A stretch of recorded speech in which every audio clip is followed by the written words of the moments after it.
राज्यातील लवकरच महानगरपालिकेच्या निवडणुका होणार आहेत आणि त्यातच मुंबई महानगरपालिकेसहित राज्यातील अनेक महानगरपालिका निवडणुका होणार आहेत। त्यामध्ये राज्यातील आणि देशातील सर्वात महत्त्वाची महानगरपालिका म्हणजे मुंबई महानगरपालिका। गेले अनेक वर्षे शिवसेनेची ठाकरे सत्ता असलेले या महानगरपालिकेत 2025 मध्ये काय होणार, नक्की कोणाची सत्ता येणार? मायानगरीवर जे नरेंद्र मोदी आणि भाजप यांची सत्ता येणार की शिंदे गटाची, की पुन्हा एकदा उद्धव ठाकरे यांना मराठी माणूस साथ देणार, याचा विश्वसनीय सर्वे आपण बघणार आहोत। कोण मारणार बाजी, कोणाच्या किती त्यामध्ये जागा जिंकणार, तो सविस्तर असाच सर्वे आपण बघणार आहोत। मुंबई महानगरपालिकेतील एकूण 227 जागांपैकी ठाकरे यांना किती, भाजपला किती आणि राष्ट्रवादीला आणि इतर जणांना किती, ते आपण सविस्तर बघूया। त्यामध्ये आपण बघणार आहोत 227 जागांपैकी जर 2-3 महिन्यात निवडणुका झाल्या तर कोणाची सत्ता येईल, शिंदे गट, भाजपा की शिवसेना ठाकरेंची। त्यामध्ये 20 लाख लोकांमधून केलेला हा सर्वे आहे, तो विश्वसनीय सर्वे। आपण सुरुवात करूया। एकूण 227 जागांपैकी गेल्या निवडणुकीमध्ये भाजप शिवसेना ठाकरे यांच्या अगदी जवळपास पोहोचला होता। 82-84 असा 2चा फरक असताना आधी कोणाच्या किती जागा ते आपण बघणार आहोत। हा लाखो लोकांकडून फेब्रुवारी ते मार्च या महिन्यामध्ये केलेला सर्वे आहे।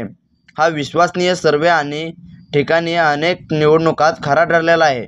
आपण सविस्तर बघूया यामध्ये कोणाला किती जागा मिळत आहेत। त्यामध्ये महायुतीला पहिला पक्ष म्हणजे राष्ट्रवादी अजित पवार गट। अजित पवार यांना मुंबई महानगरपालिकेत फक्त 7 जागा मिळताना दिसत आहेत। पवार यांची जादू मुंबईतच चालणार नाही असे दिसत आहे, त्याच्या पुण्यात मात्र जागा वाढू शकतात। त्यानंतर दुसरा पक्ष म्हणजे समाजवादी पार्टी। काही दिवसापासून बेताल वक्तव्य करणाऱ्या अबू आझमी यांना समाजवादी पार्टीला मुंबईत 2 जागा मिळणार असं दिसत आहे। त्यानंतर पुढील आहे अपक्ष। अपक्षांची जादू सुद्धा इतर जिल्ह्याप्रमाणे मुंबईत कधी चालत नाही। मुंबईत यावेळी अपक्ष आणि छोटे मोठे पक्ष यांना 4 जागा मिळताना दिसत आहेत, त्यामुळे या कमी। त्यानंतर पुढील पक्ष आहे शिंदे गट। शिंदे गटाला एवढी मेहनत करून आणि एवढे पक्ष नेते फोडून सुद्धा 28 जागांच्या पुढे एकाला शिंदे जाताना दिसले नाहीत, त्यामुळे त्यांची हार सपशेल झालेली दिसत आहे। त्यानंतर आहे भाजप। भाजप हा 73 जागा घेऊन जवळपास चांगल्या संख्येने मुंबईत आपला जम बसवताना दिसत आहे।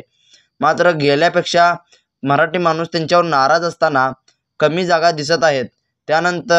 त्यानंतर आहे राष्ट्रवादी शरद पवार गट। शरद पवार यांना सुद्धा 7 जागा मिळताना दिसत आहे। अजित पवार यांच्याप्रमाणे शरद पवार यांच्या राष्ट्रवादीला सुद्धा 7 जागा मिळत असताना दिसत आहेत। त्यानंतर राष्ट्रीय पक्ष असलेला काँग्रेसला सुद्धा या निवडणुकीत चमकदार झालेला दिसत नाही। 29 जागेवर राहुल गांधी यांच्या काँग्रेसला समाधान मानावं लागताना दिसत आहे। त्यानंतर मुंबईतला सर्वात महत्त्वाचा पक्ष म्हणजे शिवसेनेला ठाकरे 70 जागा घेऊन दणदणीत यश मिळवताना दिसत आहे।